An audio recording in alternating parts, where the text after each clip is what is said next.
کبھی بھی کوئی برا کام بدعت نہیں بنتا، بلکہ ہمیشہ ایک اچھا کام ہی بدعت بنا کرتا ہے، اور بلکہ وہ اتنا لوگوں کو اتنا اچھا لگتا ہے کہ لوگ اس کو سنت کے مقابلے میں لا کر کھڑا کر دیتے ہیں، اور وہ کام، اچھا کام سنت کے مقابلے میں ہونے کی وجہ سے وہ انتہائی برا اور بدترین کہلاتا ہے۔ بدعت کی حقیقت یہی ہے کہ بدعت سے وہ کام شروع میں جائز ہوتا ہے، وہ اچھا ہوتا ہے، بہتر ہوتا ہے، لیکن اس کی حیثیت وہ نہیں ہوتی جو کہ لوگ اس کو حیثیت دے دیتے ہیں دین میں۔ جیسا کہ کچھ چیزیں اہم ہوتی ہیں، کچھ اس سے نیچے، کچھ اس سے نیچے، کچھ اس سے نیچے، یعنی کوئی چیز اہم ہے، کوئی بہت اہم، کوئی غیر اہم، اور کوئی بالکل جس کے بارے میں جائز کی حد تک۔ لیکن بدعت میں ہوتا کیا ہے کہ جب کسی امر مباح جائز کو اوپر انسان لے جاتا ہے، اور تو یہاں پر جانے کی وجہ سے جو واقعتاً اہم تھا وہ نظروں سے اوجھل ہو جاتا ہے، وہ غائب ہو جاتا ہے۔ اس طرح ایک دین کا حلیہ اور نقشہ بگڑ کر رہ جاتا ہے کہ جب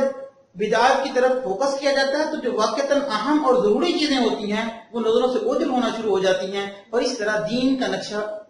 بگڑ کر رہ جاتا ہے۔ اس لیے بدعت کی مذمت کی گئی ہے، کیونکہ بدعت سے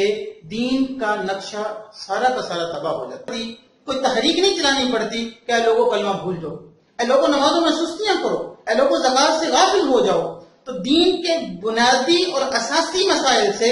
غفلت پیدا ہونی شروع ہو جاتی ہے جب امت غیر اہم اور غیر ضروری چیزوں پر اپنا وقت صرف کرتی ہے۔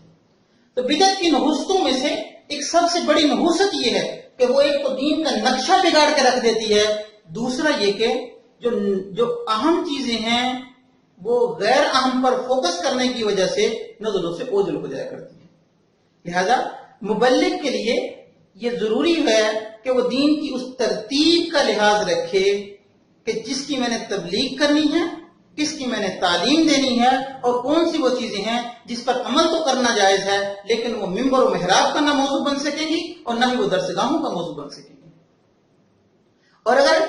ہم نے تعلیم اور تبلیغ کے دائرہ کار کو نہ جانا تو ہم کچھ نہ غیر اہم چیزوں پر فوکس کریں گے